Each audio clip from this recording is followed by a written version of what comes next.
I really do think that the notion of privacy, which is what I was brought here to debate, is a term that is so loosely applied. It's what they would call in the United States an apple pie value.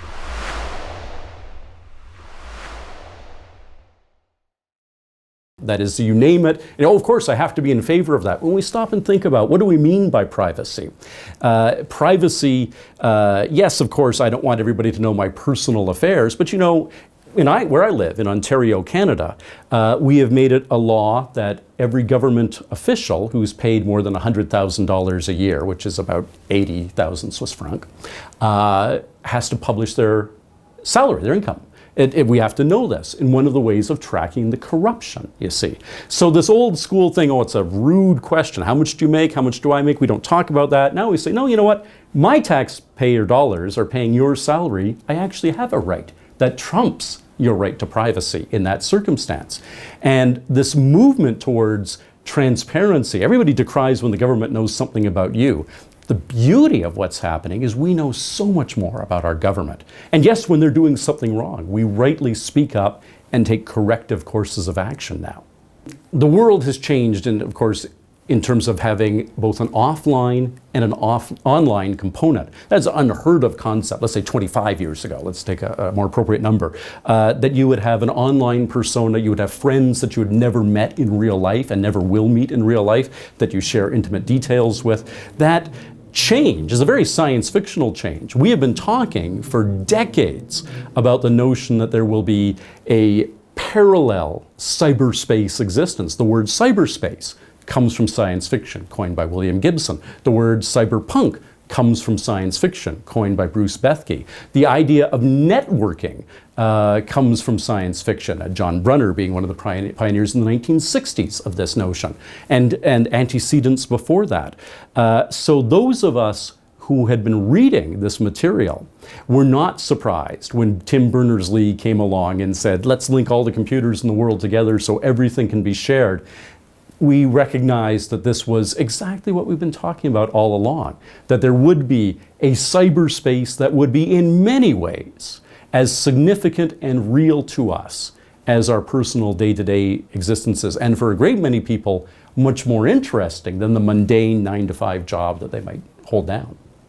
Well, Bill Gibson wrote in Neuromancer a very negative view of cyberspace. There were other writers, myself included, in, say, my novels Wake, Watch, and Wonder, with a very positive view, but I have the advantage of writing 25 years after Bill Gibson wrote Neuromancer.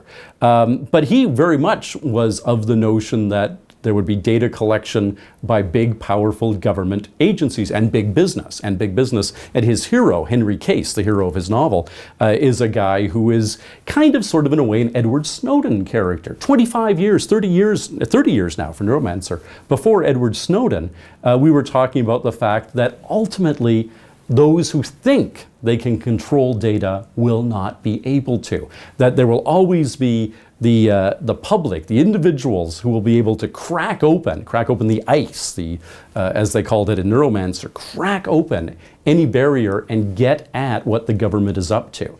And this has been the most liberating of things, I think, that the Americans have a natural and some reason justified distrust of their government. They may have been the most boosteristic about democracy of any nation of the last 200 years. Yay, it's the only way, it's the best way, we do it better than anybody, we invented it. No, you didn't.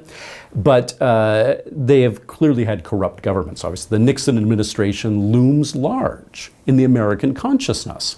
And their fear that their government is running amok and being corrupt, even when it largely is not, has tainted the American experience. And if we do talk about a class of generational things, there will be some value when that passes out of being a current memory. And we start saying, right now we can look in all those windows. And every day more and more windows are open up. The government is more accountable, not less accountable every single day, to the people who elect them or the people who might overthrow them. And all that is to the good. One of the debaters today for the con side on privacy mentioned that the American military and government was ultimately behind the World Wide Web, so why should we be surprised? Well, yes, kind of, sort of, or behind the internet, excuse me, not the World Wide Web, behind the internet. Yes, that's kind of, sort of true. But what we've done is said, you know what?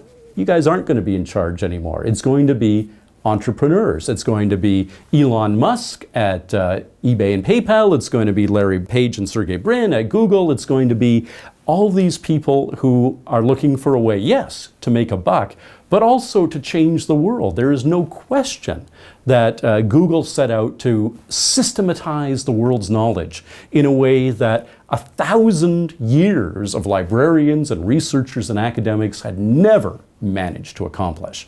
And if they're being rewarded for doing that, that just encourages more of this benefit for humanity. The author has always had a risky role in society. There's no question that repressive regimes, they go after the authors first. That's absolutely true. What we have in the West is authors being able to speak up and not be silenced. And what is astonishing when you think about it, for all these concerns about a government intrusion, how much criticism publicly there is of everything that President Obama and his administration has done, and prior to that, everything that George W. Bush and his administration did.